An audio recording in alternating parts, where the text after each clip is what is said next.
pôr para trabalhar quem não trabalha, combater a corrupção e o desperdício de dinheiro público. São algumas lições, Paloma, deixadas pelo grande escritor brasileiro Graciliano Ramos, da experiência que ele teve como prefeito. Esses relatos que ele fez da administração numa cidade em Alagoas podem servir como manual para candidatos nas próximas eleições. Confira na reportagem do Sérgio Gabriel.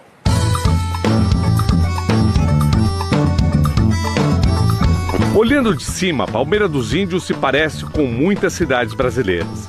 Mas o município do Agreste Alagoano, que como todos os 5.570 vai eleger um novo prefeito este ano, viveu uma experiência diferente de gestão no início do século passado. Um prefeito que virou escritor deixou lições que servem para quem disputa a prefeitura até os dias de hoje. E para conhecer essas ideias, nós viemos até a Biblioteca Brasiliana, que fica aqui na USP. Nas estantes estão edições raras dos livros de Graciliano Ramos, como Vidas Secas e São Bernardo. Mas aqui estão também relatórios escritos por ele, quando foi prefeito de Palmeira dos Índios, entre 1928 e 1930, antes de virar escritor. Havia em Palmeira inúmeros prefeitos, os cobradores de impostos, o comandante do destacamento, os soldados, outros que desejassem administrar. Cada pedaço do município tinha sua administração particular, com prefeitos coronéis e prefeitos inspetores de quarteirões. Uma gestão marcada pelo combate ao desperdício de dinheiro público, à corrupção e contra o favorecimento aos coronéis e aos poderosos. Há até quem pretenda embaraçar-me em coisas tão simples como mandar quebrar as pedras dos caminhos. Fechei os ouvidos, deixei gritarem. Arrecadei um conto, R$ 325.500 de multas. Não favoreci ninguém. O professor Edilson Dias escreveu um livro sobre este período da vida pública de Graciliano Ramos. Ele vai colocar toda a administração em ordem. Ele vai fazer as pessoas que não trabalhavam trabalhar.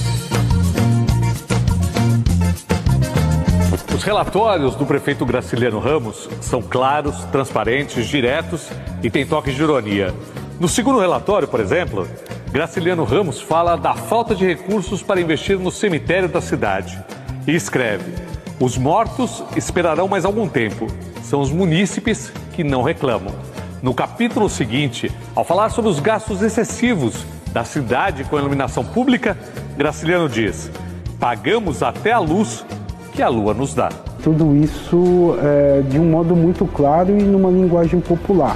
Graciliano Ramos não terminou seu mandato como prefeito. Ele renunciou pouco mais de 2 anos depois de assumir a prefeitura de Palmeira dos Índios, por causa das pressões políticas e também porque existia um projeto de transformar os relatórios de Graciliano Ramos em modelo para todos os prefeitos de Alagoas. E ele consegue? Não, era uma missão muito árdua. É quase mais difícil do que administrar uma prefeitura, né? Ah, muito mais. Perdi vários amigos ou indivíduos que possam ter semelhante nome. Não me fizeram falta.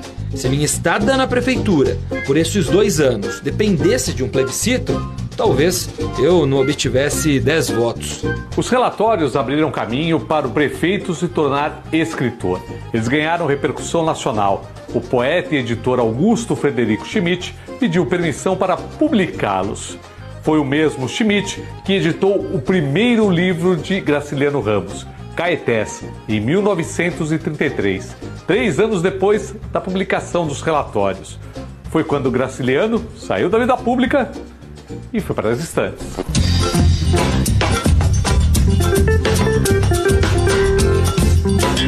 Em Palmeira dos Índios, existe um pequeno museu que guarda um pedaço da história de Graciliano Ramos.